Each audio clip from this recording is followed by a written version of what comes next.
More than 85 million ballots have already been cast across the country, and there's still 3 days to go until this election. But some states count early, others wait until Election Day to do their tally. So a lot of folks are wondering, when will we know who the winner is? For that, we turn to NBC's national political correspondent, Steve Kornacki. This morning, Steve, we always appreciate your expertise, especially with 72 hours to go. We think you should be resting up already, but we'll take your time here. We need your help with the viewer's guide. What should folks be watching for this Tuesday night? What's the first place you'll be looking when the polls begin to close? Yeah, let's fire up our schedule of poll closing times, early poll closing times. You see a number of states here. We actually may get the first votes reported out in Indiana and Kentucky, but I would draw your attention to a couple of states here. Florida, Georgia, both at 7 o'clock, and then North Carolina and Ohio, both at 7:30. These four states have that procedure in place that allows folks who've been getting these absentee ballots, mail ballots, election officials for the last few weeks, they've been able to process these ballots ahead of time, get them ready to be counted. So there's a very good chance in these four states, each one of them critical to that battleground, that fight for 270 electoral votes. There's a very good chance we're going to get a lot of the vote out and fairly quickly. So we could get an early look at some national trends through Florida, Georgia, North Carolina, Ohio in that first hour, hour and a half after 7 p.m. on the East Coast.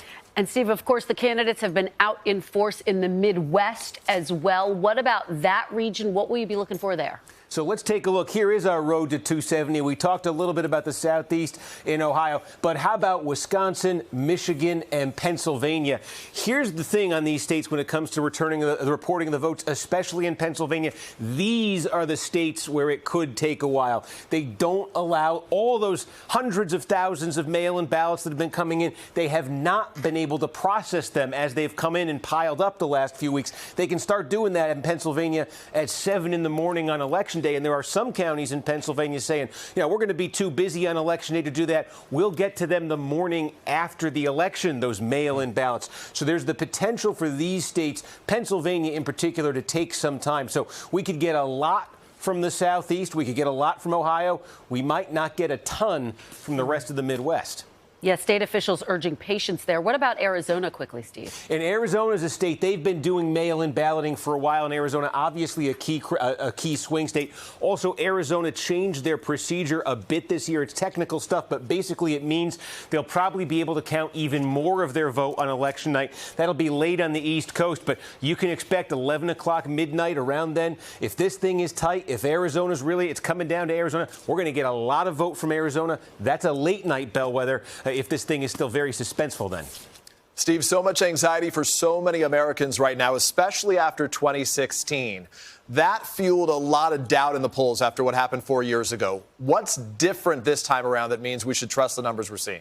Yeah, well, look, there is some skepticism, I think, that's due here. Let me just call this up on the screen. This is the polling average in the swing states right now. There were misses in the swing states in 2016. And I just want to show you, if the exact same misses happened again in these states' polls, it would be a different picture. Trump would start flipping some states. Some of them would get awfully close. This wouldn't be enough right here for Trump to get to 270, but it would be very close. But I also want to point out the election before 2016, everybody forgets this. The polls missed the other way. In 2012, when Obama ran, they undercounted the Democratic support, and Obama did better on Election Day. If that were to happen on Election Day, this is the polling miss from current results. You would see Biden actually polling very far ahead. So it's true, polling misses can happen, and a polling miss could bring Trump right back into this thing in the cusp of victory on Election Day. But polling misses could also work the other way, and it could lead to a Biden blowout, too. There's a wide range of possibilities here. As we've learned, the only poll that matters is the one on Election Day. We will be watching then. Steve, thanks so much. Get your sleep now. A reminder, you can find up-to-the-minute reporting on the final days of the race on our live blog at NBCnews.com/2020. And again, next Tuesday, we will be with you all night as those results roll in. Our election night coverage begins at 7 p.m. Eastern, 4 Pacific, here on NBC.